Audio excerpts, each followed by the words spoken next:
Hello, everyone. Thank you for joining us on this bright and sunny Tuesday. That's kind of a an inside joke here in the South. It is rainy and cloudy.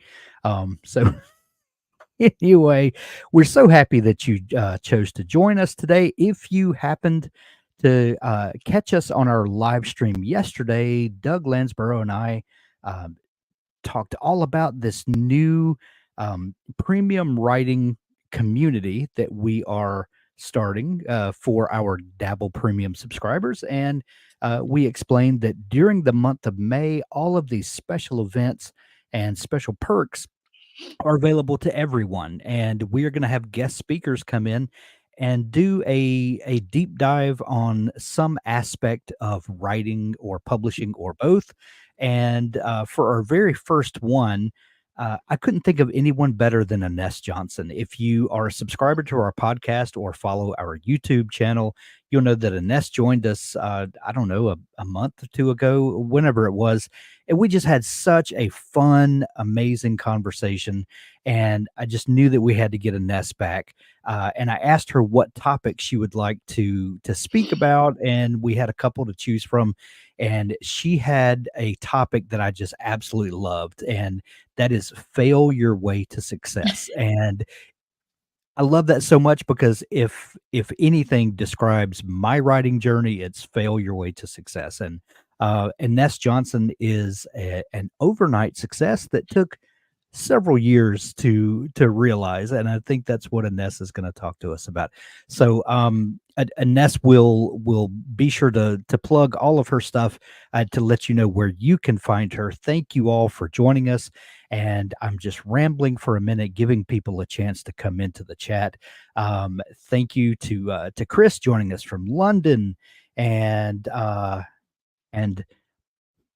you'll see from the Netherlands. I'm sure I butchered your name, and I am deeply apologize for that. Chris, thank you for joining us from London. Hello, Doug. Ines, I am going to pop up your slides here, and I'm going to hand it over to you. Welcome to our community. Thank you for doing this with us today. Thank you so much, Hank. I'm so excited to be back. Hi, guys. Welcome. And yes, we are going to talk about how I'm a big failure today. So hopefully, you will learn from my mistakes and you will do way better than me and become a 4, 5, or 6-figure success in way less time than I did so. So, this presentation is making the leap from 5 figures to 6 figures by writing to market, or what people really like is how I failed my way to eventual success. So I want to tell you about who I am, but more importantly, I want you to think about who you are because that was the first thing that I needed to figure out. That's me. I'm Ines. I write kissing books. This presentation will be heavily focused on kissing books, but all of the my failures and the eventual successes you'll be able to translate into your genre of writing. But that's me. I'm a mom. Those are my two munchkins who are now 21 and 22. I'm about to be an empty nester, everybody. I'm very excited about being an empty nester. I'm on the countdown. My son leaves for West Africa to go and work at a health clinic on July the 12th. And my daughter, she's got a job that she's going to start in September on the other side of the country. So they're leaving, and I'm going to have an empty house, and I'm really, really excited about it. The middle shot that you see there, I am a former producer and screenwriter. That's what I was trained in. I was trained in television. It's what I got my undergrad in.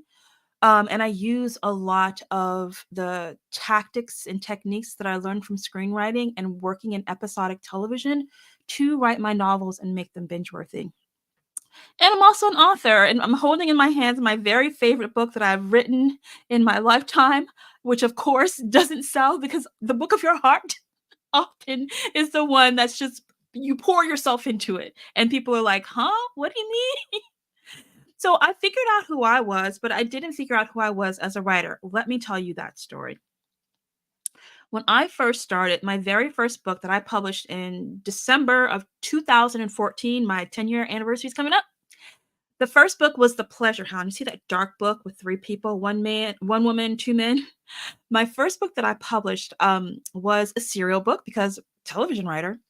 And I love reading erotic romance. And I especially loved when the Kindle came out. Even before the Kindle came out, I would download books to my desktop and read them on my desktop, especially if they were steamier books, because there's a time when when I'd go to Borders bookstore and I would want to buy the romance novels, like maybe Manchester on the cover or Dragon picking up a woman, and I'd be a little embarrassed to buy these books, or I'd like get my kids like get their chapter books and put my book underneath theirs. There was a bit of shame happening.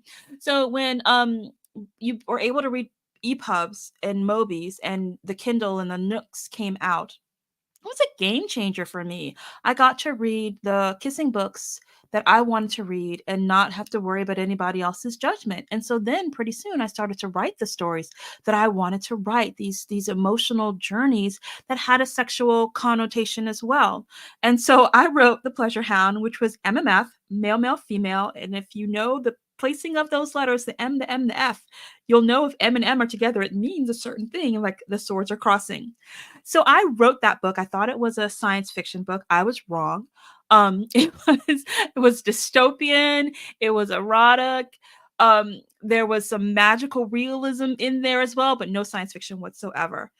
And I put it up. I put it up at 99 cents in December and I got sales. I made $100. I can't remember the exact number, but I made $100 in December of 2014. And I thought it was the most amazing thing. People wanted to read my book and it was 99 cents again. It was 99 cents. So I got the bug bitten. I wrote the other two books in that serial because you see that's part one. There was a part two and a part three. And I followed that up. I think Pumpkin, a Cinder Mama story, I think that came out in the summer or the spring. That book was male female contemporary romance with a little bit of magical realism. You see, I can't get away from the magic. And the people who had brought The Pleasure Hound, which was again this dystopian male male female story, looked at this beautiful orange book with this beautiful brown woman on the cover, and they were like, "Huh? There's only one guy in the bed. What's happening?" So it was the people who bought The Pleasure Hound were not so interested in Pumpkin and Cinder Mama story, but Pumpkin and Cinder Mama story built a completely different audience. And I was very confused. I was like, there's kissing in this book. This is a romance. This is a love story. Why aren't you buying both books? I didn't get it. So what do I do next? I follow that up with that blue book, Moonrise, which was shifter romance, but it was shifter romance that was also Christmas story retellings. Don't ask me. I was writing what I loved. And so I put that book out. And then the people who bought Pumpkin, they were like, say what? There's a werewolf now? He turns into a wolf? And the people who had bought Pleasure Hunt, who were still like waiting around for me to do something more, were like, wait, now they're wolves? I don't understand. And there's still only one guy in the bedroom. They were not happy. It wasn't even that they were not happy. They were confused. And I was confused too, because again, these are 3 romance novels. Why aren't you reading them? They're kissing books. But I was building 3 different audiences. I was building an erotic romance audience with the Pleasure Hound series. I was building a contemporary audience with Pumpkin, and then I was building a paranormal audience with Moonrise. And I didn't understand subgenres of romance. I didn't really understand that that was a thing because I just thought that there was romance. So, and they did not want to cross over those subgenres. A couple of people did, but the vast majority did not. But I had proven to myself that I could build an audience of people who wanted to read my books. That was the good thing. The bad thing was that I kept building brand new audiences and leaving the other ones in the lurch. So what did I decide to do? I decided to listen to the audience. It took me a while. It took me a couple of years before I got this lesson, but I decided to listen to the audience and I split myself in 2. I became Ines Johnson. A little magic in your love stories, where I would put books like Pumpkin and books like Moonrise, that even though it was paranormal and contemporary, they could sit that side by side. But then I would put the erotic romance where the bed was really crowded. I would put those under N.S. Johnson with a love story in your erotica. And I didn't hide that I was both pen names, But the audiences, they were able to look at my books now and say, oh, that's the one that I want to read. Let me go and buy that. Or that's the one that I want to read. Let me go and buy that. And that started to get me a couple hundred more dollars a month because the audiences knew which lane to go into. And I kept feeding both of those lanes. I wrote more erotic romance. I wrote more shifter romance or paranormal romance or like urban fantasy. And I put those all under one vein. I really didn't write a lot of contemporary romance because I liked the magic. So that really helped me. Am I saying you need to have a whole bunch of pen names? That is not at all what I'm saying.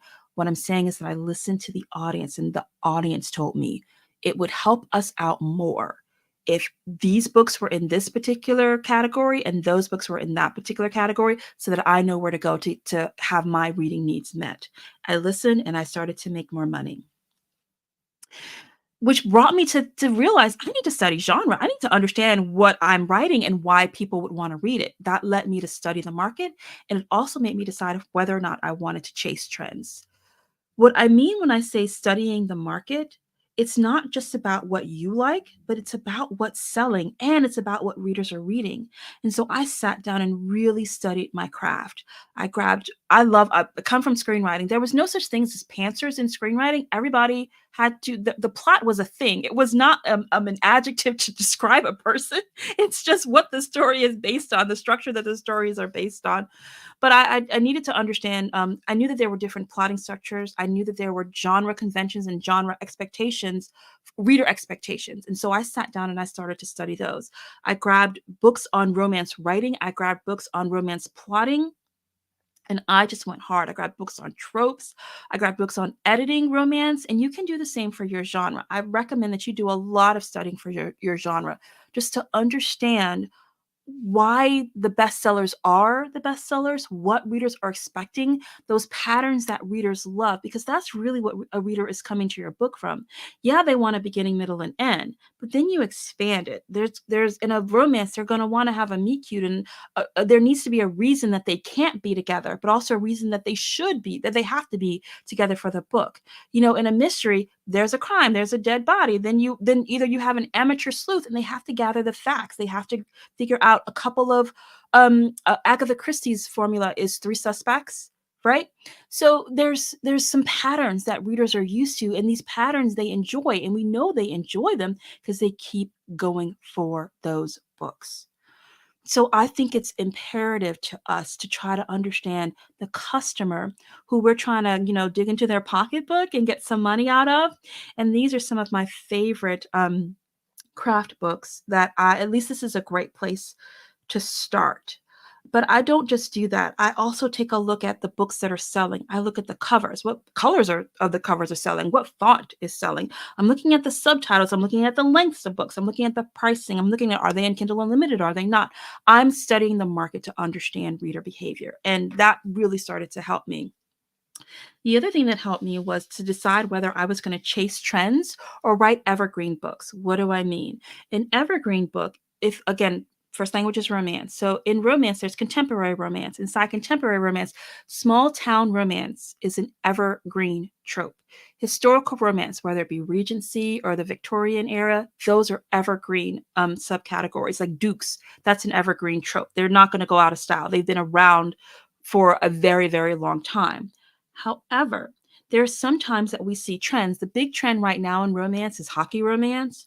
I don't know why. I don't understand it. I always say that the hockey players have so many clothes on. It's a lot of choreography if you're writing a steamy romance to get all of that padding off.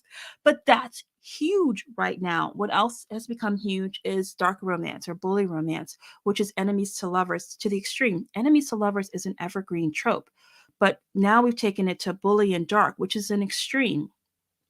But that's kind of sticking around. Bully romance might come and go. I'm not sure, but the darker romance, where we're seeing a lot of mafia romance, the jury's still out on that. Is that going to stick around forever and stay high? And when I say stick around forever and evergreen, it'll stay up high on the reading charts.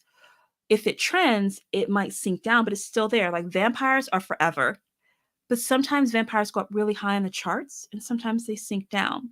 So that's what you're looking at. Is something evergreen, again, small town romance, historical romance where there's a duke, evergreen. Always going to see it. But bully, hockey, these kinds of things you want to determine, is this a trend, and if it's a trend, can I chase it? Because if you can hop on a hockey romance right now, you're probably going to make some money because people are hungry for it. If you remember, reverse harem came out, I don't know, maybe 6 or 7 years ago, and at the time people thought it was just a trend. Reverse harem romance is you have one woman and three or more guys. Huge fantasy. And people thought it was going to just be a trend and just stick around for a long time, for a while, but it's gone steady. It's people are still hungry for this kind of romance 6 and 7 and maybe even 8 years later. So that really has become evergreen. If you are an air quotes fast writer, maybe hopping on a trend is a good idea for you because you can make some money. But if you are an air quotes slow writer, where you're writing a handful or maybe even one book a year, you might want to look at evergreen tropes and subgenres. Because if you try to write a hockey romance and it doesn't come out for 2 years, you're very likely going to miss this trend if hockey does not stay around. So that's what I start to think about. The ways that I decide whether something is a trend or not is I look at the K-Lytics report, k-lytics.com, which are monthly reports that come out that are looking at the top trends. But not only looking at the top trends, also looking at like what happened before.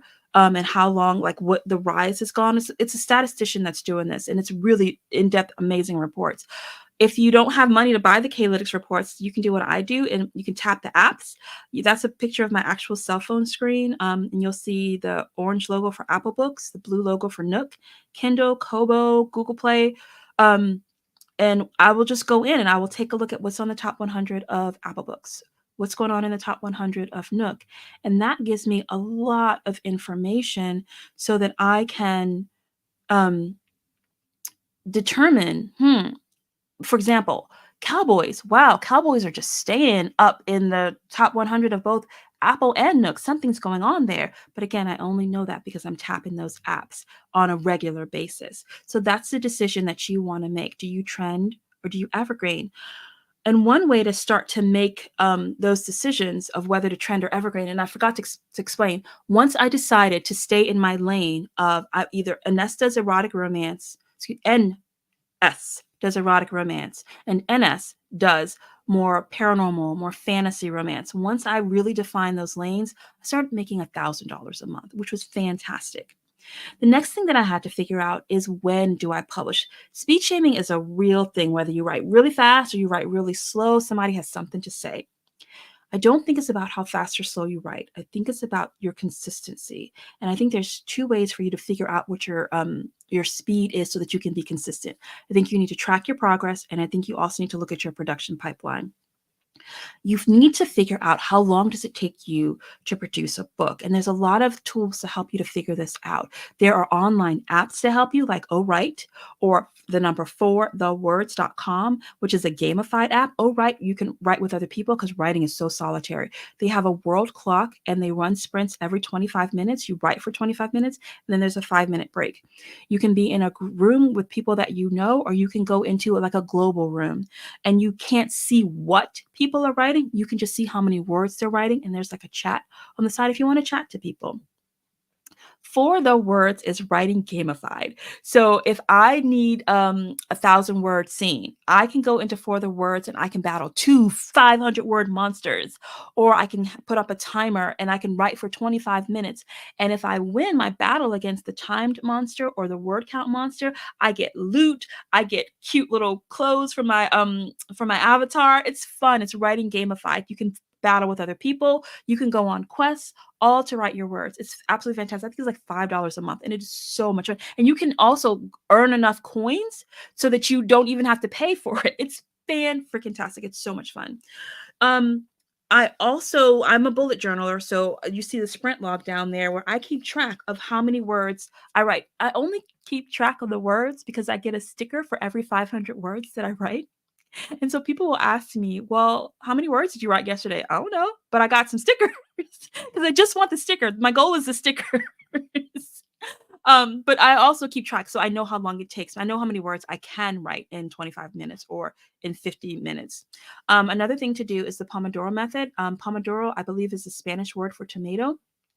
And so the Pomodoro technique was you do a focused activity for 25 minutes and then you take a 5-minute break. And this is how I sprint. And it's just been a game changer for me. I get up every morning at 8 a.m. and I sprint with other writers online. We do 25 to 45 minutes, depending upon how we're feeling. And we take a break and we just chat. Maybe we're chatting about life. Maybe we're talking about the movie or the book we saw. Maybe somebody has a plot problem and we talk it out and we hop back on and we do another sprint. And we do this for 2.5, 3 hours every day, every weekday. And that's also helped me to put out the books. I am a convert of Sarah Cannon's Heart Breathings. She has a YouTube channel where she has a lot of free content about writers and their productivity. Heartbreathings.com or heartbreathings.youtube. I'm really not sure how that works, but she's on YouTube and tons and tons and tons and tons of free content. She's an author and she's just all about productivity. But if you start to track your writing, you will understand how long it takes you to produce a book from outlining, if you're an outliner, to first draft, to final draft, to putting that book up. And then once you have that information, you can start to figure out how frequently you're going to publish. Remember, I said I was a bullet journaler. This is a picture of my bullet journal from 2020. This is my master plan spread. So I like to plan in quarters. And I knew in 2020, Q3, which was July, August, and September, I knew I was going to put out 2 books. I was going to put out the Silver Star book. Oh, those, I don't even remember what that book was, but I put out that book in the top. Star-Crossed Love. I put out Star-Crossed Love. And then in July, and then in September, I put out Love at First Sight. In the middle, in August, I put out a box set of an earlier collection of books. So I had something going every month. Sometimes it might be an audiobook. Sometimes I might release a special edition. So, excuse me, maybe I will take different books, read all of my single dad romance books and put those into a limited collection. I wanted to have something going on every month, especially if I wasn't publishing something. But because I have 2 pen names, I was pretty much publishing something every month. But it's not just the new releases. Like, what promotional things could you be doing? Could you try to get yourself a BookBub feature deal? And I try to get 1 a quarter. Don't always, but I try to get 1 a quarter. If you or writing book 3 in a series. Well, what are you doing to promote book 1 of that series? So do something with your series starter. And then if maybe you have backlists of books, maybe the books that you published last year. Well, it's new to somebody. Are you doing some type of promo or some type of social media or something to shout about those backlist books? So I would make sure that something was going on every month so that I was constantly in readers' feeds and finding new readers to start my whole catalog of books. Once readers knew when to show up for me, because there was a time when I would publish, like, I think my first year I published like 3 books, and the next year I published maybe 1. And then maybe after that I published 6. I was just all over the place, up and down. So once I got consistent about it by using this method, readers knew when to come and look for me. And that increased my income as well. I went up by a couple more $1,000. Then I just had to decide, where was I going to publish? Was I going to go wide or was I going to go Kindle Unlimited? And why? Why is the most important? Amazon is the largest marketplace in the world. Kindle Unlimited is the 2nd largest bookstore next to Amazon. These subscription costs will make readers more likely to give you a shot because in their minds, the book is free. It's like Netflix, we pay the subscription, then we have all these movies that we can access. That's the thinking on it. So it doesn't cost you anything extra to give somebody a try. It's also for you as an author, it's a single dashboard. So that might be super helpful as well. However, if you go wide, Amazon isn't everywhere. So, in 2019 is when I was a college professor for 15 years. I was teaching screenwriting mostly and some media history and some producing. And I think, you see, I've blocked it out. The art school that I taught at for 15 years unexpectedly shut down. We had basically a 1 quarter they told us at the end of the quarter before it was going to shut down. It was devastating. This was my income. I was making money with my books, but I wasn't making enough money to support my family with just my books. So I had one stream of income completely go away. like that. And that was very terrifying for me. If you go wide, you can have multiple streams of income. You don't just have Amazon, you have Apple, you have Nook, you have a whole bunch of other places too. If you go on to Draft to Digital and you publish through that aggregator, they open up to dozens more publishers. If you go and you use Publish Drive, that opens up to even more. So there's ways for you to make your books more widely available and reach a more international audience. You can also price more competitively, because with Amazon, you have to price between $2.99 and $9.99 to get a 70% royalty. If you price outside of those parameters, you get 30%. So that's something to consider as well. You also cannot put your books in libraries, your digital books in libraries, if you are exclusive to Kindle Unlimited, and you cannot sell your ebooks from your English language ebooks directly from your website. If you go into Kindle Unlimited, it's an exclusive club. So those were things that I had to think about. And one of the ways that I made my decision was I was tapping the apps and the books that I wanted to write. I had to see, like, are they only on Amazon? Like Reverse Harem is huge on Amazon. Short reads, like short romances, like they call them the 90-minute and the 2-hour reads that you can read over a lunch period because you want to get that emotional hit, like after you've had a hard day of work, which is a favorite category of mine. That's only on Amazon. So you wanted to take a look, because some things were like, I don't know. I wonder if things like RPG, I wonder if that's only on Amazon or if it's wide. I don't know. But if you find that your category isn't widely available, then you might want to narrow your focus. If you find that again, with like small town contemporary romance, that's likely everywhere, then you might want to go a bit wider. But there's reasons for you to make these decisions, but you need to make sure that you have a why, and don't be like me and just made a decision based upon fear. I chose to go wide. My initial reason was fear, because I lost my major stream of income, which was my teaching gig. But since then, I have found that being wide gives me a lot more benefits. I get paid every day except for Sunday, because each week another retailer is cutting me a check, basically. Also, I sell my books directly. So because I am selling directly, the money goes right into my account the same day, except on Sundays because banks aren't open or something on Sundays. But that's how I made my decision. So guys, I've talked a lot about how I failed, but then I got smart. And when I went wider, I was making more money wide than when the short amount of time that I had my books in Kindle Unlimited. And then like I said, I got smart. What you're seeing on the screen is a screenshot of Book Report, which as of when I took those screenshots, Book Report only recorded Amazon income. Now they will record all income. But in January 22nd of 2019, no, 2015, because remember, I published my first book December of 2014. That one little 99-cent book on January 22nd. I don't remember why I chose this number. I don't remember. But on January 22nd, I had made $2.74 selling that single 99-cent book. That was all that I had.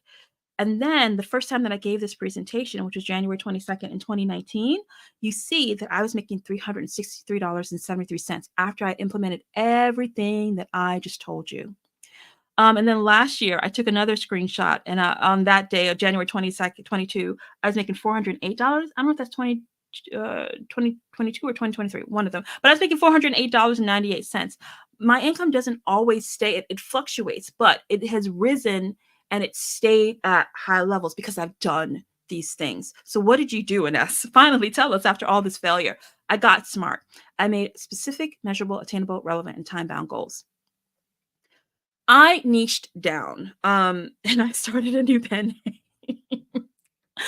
Why did I do this? Because I had learned so many lessons, and my 2 previous pen names, they were still pretty convoluted because they still had a lot of stuff going on in there, and readers sometimes got confused, and there were books that shouldn't have been there, and books that readers were like, I don't really want to read this one. I only want to read these ones. So I took all those lessons, and I decided to make a new pen name that I was going to be focused on. And in 2017, 2018, time is a construct. I saw the K-Lytics report, for Clean and Wholesome Romance. It was the very first one. And in the K-Lytics report, it said that ranch romance, like cowboy romance, was really popular in Clean and Wholesome Romance. It said that military romance was really popular. It said that the word bride and the word marriage were constant keywords, marriages of convenience, like, the old email order brides. That was really popular. So what did I do? I decided, well, what if there are these soldiers, right? And they are all wounded warriors, right? And they had to go to a rehabilitation horse ranch because cowboys, remember? And they were finally getting their healing. But in order for them to stay on the land, because the land got rezoned so that only families could live there. So all of them decided, well, if we just get married, then we can stay on the ranch. So I pulled all those keywords in, and the Purple Heart Ranch series was born, along with my pen name, Ines Johnson. I niched it down and got really specific. I also made measurable goals because I started to see the patterns, and I realized if I made 10 sales per day, that will put me in the top 20 of my subgenre of clean and wholesome romance. I got that information from the K-Lytics report. So I had to think, well, how can I make 10 sales a day? And I knew how to do newsletter swaps. That's for free. Newsletter swaps are when you reach out to authors who write books like yours and categories like yours and say, hey, I have space in my newsletter that I send on a regular basis. If I put your book in my newsletter, will you put your book in mine? This is free. And I set those up. I would set up like 2 a week for free. And these authors would put me in their newsletters. I would put them in my newsletters. And because those readers want to read the similar books, it really works out. There's no competition because you can write a book a day now if you get some help from the robots, but it's really hard and tax your brain.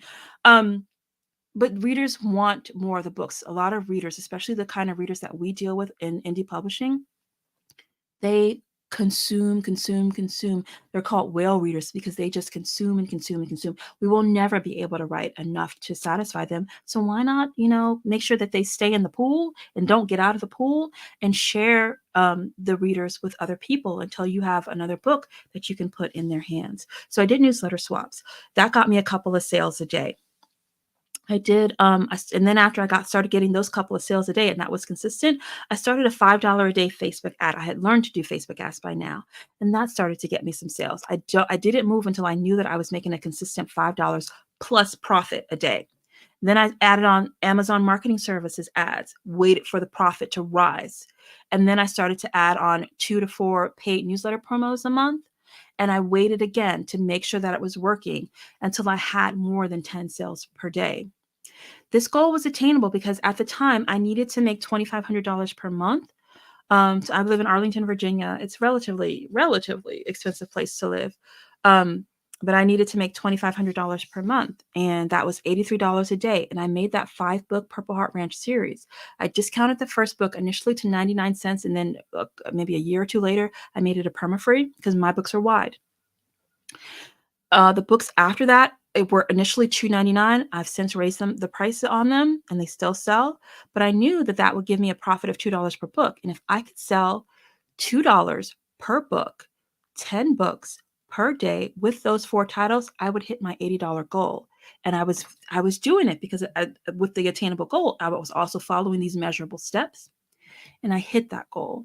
And eventually I doubled that goal because I wrote that series, and then I wrote more books in that series, and then I wrote some more. And then, yeah, I made a mistake. I don't think of it as a mistake, but my readers were like, yeah, we don't want this. So I decided to write royal romance. My readers remember what I said? They wanted cowboys, they wanted soldiers, they wanted marriage of convenience, they wanted brides. So I wrote a royal romance with a prince, a duke, a marquis, and a king. My readers are like, yeah, these aren't cowboys. They're not military either. We don't want this. When are you going to publish the next Purple Heart Ranch book? You have to make it stay relevant. But I'm an artiste, and I got inspired, and I wrote these books, and they did not sell, which was okay because they had to come out of me. They got out of me, and I went right back to the ranch. But you see, I still make mistakes. I make mistakes every day. It just happens.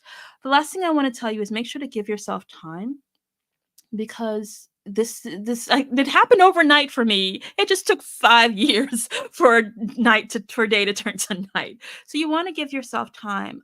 Don't just run into this head first. Don't just look at all these lessons that I'm giving you and say, great, I'm going to do that right now and I'm going to quit my job.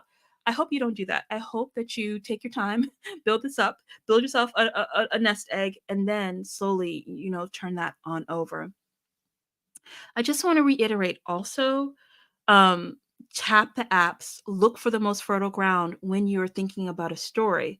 Because just as I thought about, oh, wouldn't it be so cool to write a world romance? I mean, by the time that I wrote those books, Harry and Meghan Markle were getting married, and I was like, they're gonna want this.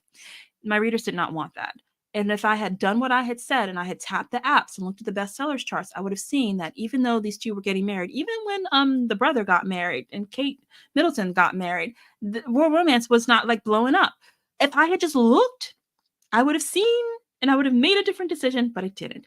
So you do better than me and make sure that you're looking at what's going on in the market, that you then also make sure that you following the genre conventions and you're hitting the reader expectations.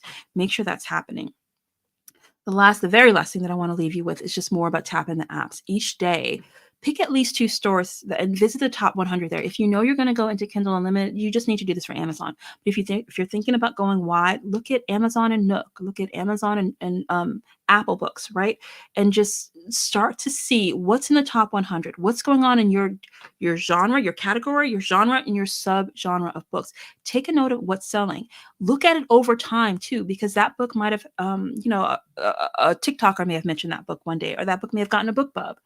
So make sure you're looking over time and not that you're not just seeing one thing, then thinking that that's how the market just is right now. Pay attention to the titles and the subtitles. Look at the cover art. Read the blurbs. Look for any tropes that you can see are happening there. And for bonus points, note things like the page length, the formats of the book. Are they an audiobook? Are they in special edition? Are they series of books versus a standalone? And how frequently is the author publishing? This gives you so much information. And I do this on a very frequent basis so that the next time I don't have to fail again, I will keep my nice little 6-figure income because I've learned from my mistakes. And hopefully you have learned as well. And that, my friends, is my presentation. Ines, that was amazing. That's Yay! that so dense with information, and I want to recommend to everyone who's watching along or following along in the chat, save this YouTube link because you will want to go back and reference all of the stuff that Ines gave us. I'm gonna bring the presentation down here for a second. I jotted down some notes as you were talking, and I'm just looking back over, and some of them kind of seem like the rantings of a madman, but I'm gonna try to make sense of what I wrote down because I've got a couple things I want to ask. Also, if any of our listeners have questions for Ines that they would like to pop in, type them down in the chat there, and we'll give Ines an opportunity to answer those. A couple of things that I took away, Ines, some questions that came up. Um, you know, a lot of writers will tell you to just write what you love because if you find something that you love, then chances are other folks will love it too. And if it's a good book and it comes from the passion of your heart, surely it's going to find an audience. As you demonstrated, that's not necessarily the case.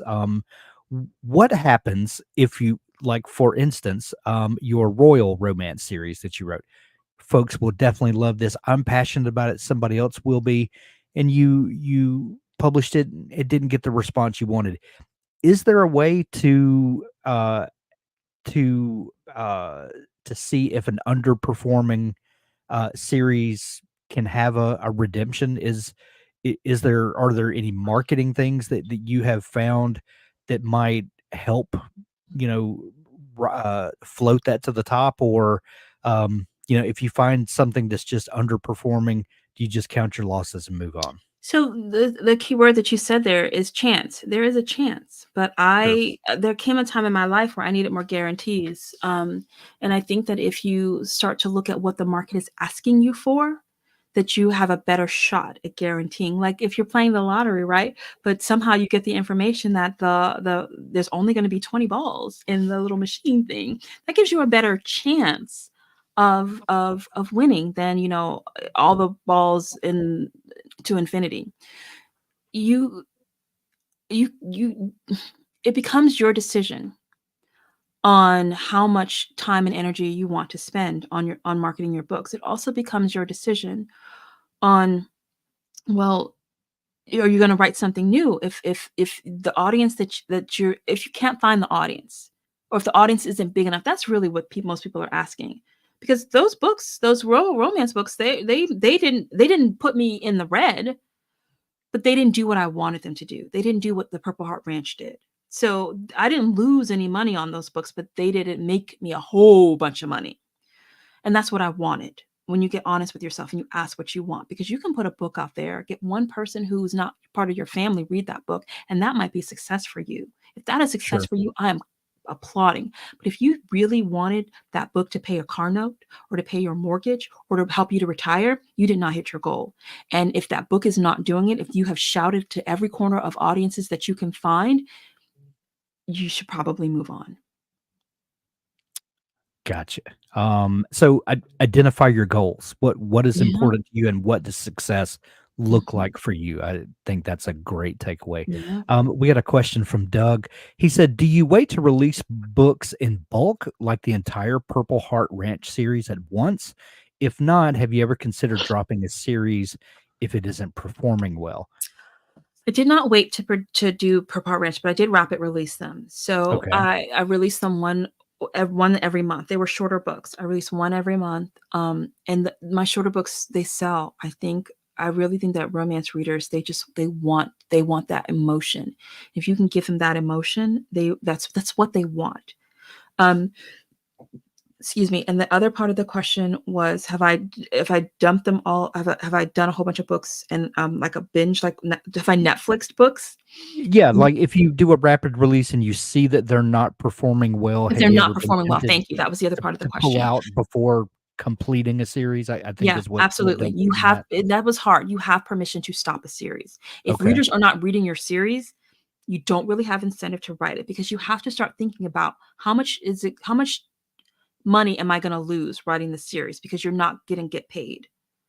And if your books are not going to pay you and they're asking you time for them to be written, you decide. Like maybe you want it, maybe you are a completionist and you have to write it. You just understand you're taking the time to write something that is not going to give you a return.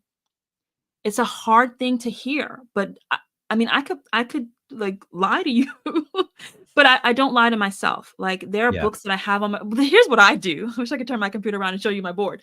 I they, I have books. I have incomplete series books on my board. I have like a game board, and I just have those books where the series is not going to be complete. I just have them moved down to the bottom, because it's hard to let them go. Like I hear you, I feel you. It's Yeah, hard to let them go. But I just say, if ever I have time, I'm going to write these books. And I never have time because there's so many books that are over top of them that are making me money. but as a writer and publisher, you have to prioritize Hmm. what there is an audience for. Yep. I understand that. Yep. Um, I've heard from newer writers a lot, and you made me think of this, earlier in your presentation when you started talking about tropes and identifying what tropes are popular, and I think that this is a hard thing for a lot of newer writers to wrap their head around, is the Hmm. idea of tropes, and that there Oh. are certain ideas that get used over and over in a certain Hmm. genre. And newer writers might say, "Well, I'm gonna take this trope and I'm gonna mix it with this, and I'm gonna do this in a brand new way because it's never been done." And it may be exciting, and it may be, genre bending and all that, and a lot of times those things fall flat on their face because people don't understand what it is, and they don't, the book doesn't connect with them because you're not appropriately hitting those things that readers expect. Could you talk for just a second about identifying tropes and using things that readers are familiar with while not while giving yourself the creative freedom to tell new stories and to take readers on new adventures while also honoring the time You have tested to make trope. sure that the reader wants to go on that new journey, because a trope is a pattern that the reader has said, "I like this path. I wanna go Right. back, I wanna go up and down this path." So if someone wants to change the path, that's where a re I ca Melanie Harlow talks about when a reader asks for cake. I'm gonna change it up a little bit, but if a reader Okay. asks for cake and you give them broccoli, they're leaving. Right. You have if you want to in genre writing, especially in romance, they're the romance readers are very they know exactly what they want. You can kind of veer off the path a little bit, you can innovate, but they Mhm. want this very specific thing, and they will pay you if you give them this very specific thing.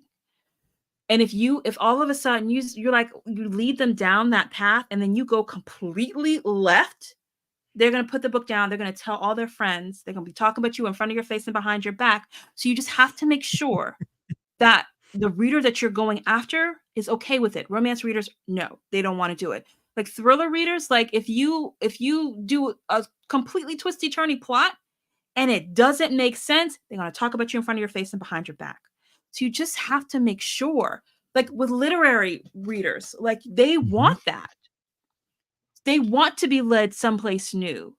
So you have to make sure. But and I say that, but if there's a story in your heart that you want to tell and it doesn't have to be in the market that wants very specific things, then you tell your heart's story. There is a Right. possibility that that story that does not conform will work, but you can look back and you can count the lightning strikes. It's the people who walk the well-tread path who are living comfortably. And there's a lot of people walking that well-paved path. There are a handful of lightning strikes. I just like my odds better on the Sure. well-paved path. Sure. I put in the chat, because I do a courses where I break down tropes, and I have Yeah. one that's for free. I think that is the right code. I will double check in just a second, but I think that is the right Okay. code for you to get that a trope complete trope breakdown for free. Perfect. Also, you mentioned Sarah Cannon a Mhm. little bit ago, and we did an interview with Sarah a couple of weeks ago, and I Yay! dropped the link in the chat so folks can go reference that. And you also mentioned K-Lytics a couple times, and we had Mhm. Alex from K-Lytics on He's last the year. best. Oh, he's amazing, and I dropped the link to that in the chat just to if you want to dig into more what K-Lytics does and the mind behind Alex and how he does all that. It's a great thing to look at. I'm trying to look at the notes that I jotted down because there was something else I know I wanted to ask you. Evergreen tropes. Yeah. How do you identify the things that are evergreen tropes as opposed to something that's hot right now, but by the time you get a book written and published may not be? How do you That's why you need to look at the top 100, because if okay. it's there for a few months and gone and, like, sinking in rankings and people have stopped talking about it, that was a trend and you probably missed it. If it's really watching the market to the same way that in your day job, like, you have to keep up to date, you have, like, these professional developments, like, this is your professional development for writing. You wanna go and you wanna look at what is selling. But I personally think that I think watching the New York Times or watching the USA Today, those are pay to play. I think if we're watching because we don't have that pay to play access, I think it's better for us to look at what readers are doing on Amazon, on Apple, on Nook. Those are true data of what is selling right now and not what is selling for the week. It's what is selling right now. And you can go and you can look and you can see and just start getting into the habit of doing that, of going and looking. And you will see, just like I constantly saw cowboys across the board for a very long time. That told me this is evergreen. And plus, I could go back and I could see other cowboys. And now, when you look, you're going to see a lot of hockey romance. Like if you had been looking like a year ago, you would not have seen that. If you've been looking at maybe a year or two ago, you would not see mafia romance high up in the charts. Now you are, because mafia is another form of bully romance to the extreme, or really it's a dark romance that's taking things to an extreme. So the best way to do it is to study your market. This is your professional development time. You don't have to do a lot, just like 5 minutes a day. Just go look on your phone, look on your desktop, and go about your day. You talked about, identifying, whether you should take a book to KU, which will be exclusive to KU if you do that, or wide across all the platforms. Do you ever reassess that and move a book from wide to KU or the other way around? And if so, is there a market research, reason for doing that? Do you see that something is performing well over here where maybe it didn't used to? Like, how do you reassess that, or if you do ever? I personally don't. I like my Okay. wide strategy, but my strategy does not have to be your strategy. Remember, I started from a place of fear. So you want to go and you want to do the same thing. Look and see what is selling in KU.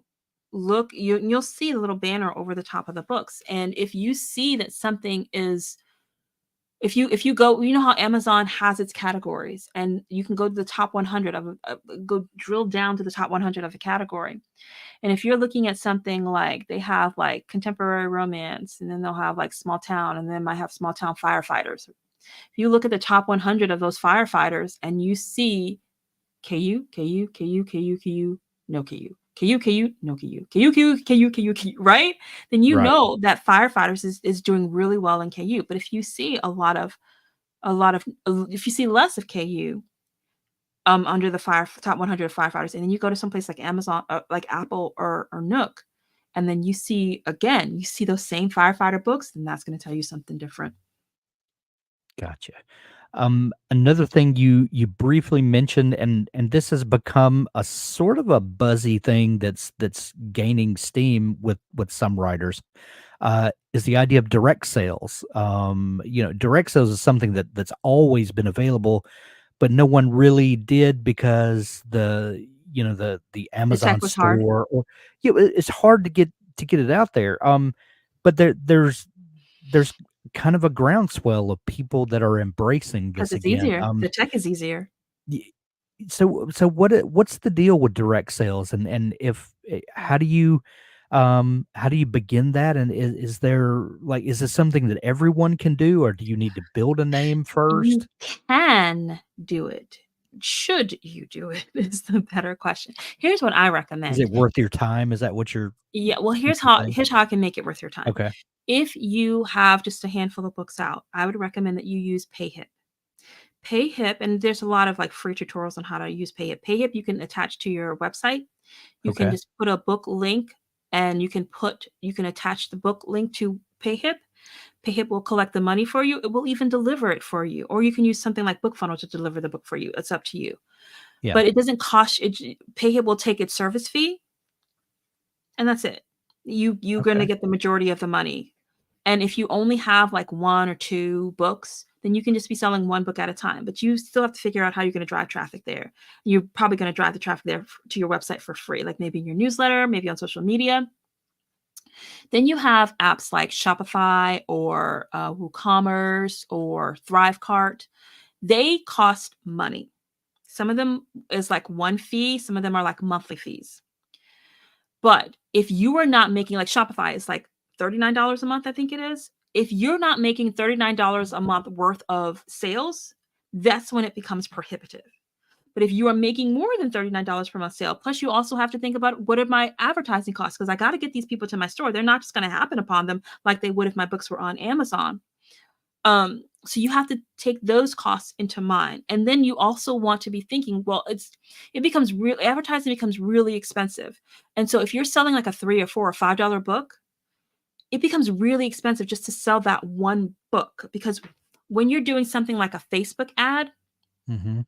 um the two main ways that authors are using two of the main ways that authors are using Facebook ads are traffic ads, which are cheap. They're like pennies, dimes maybe, that you can direct traffic to a store. Most people direct it to Amazon because that's where most people's books are, right? And you go to Amazon, Amazon opens the door, lets the customer in, and closes the door in your face, right?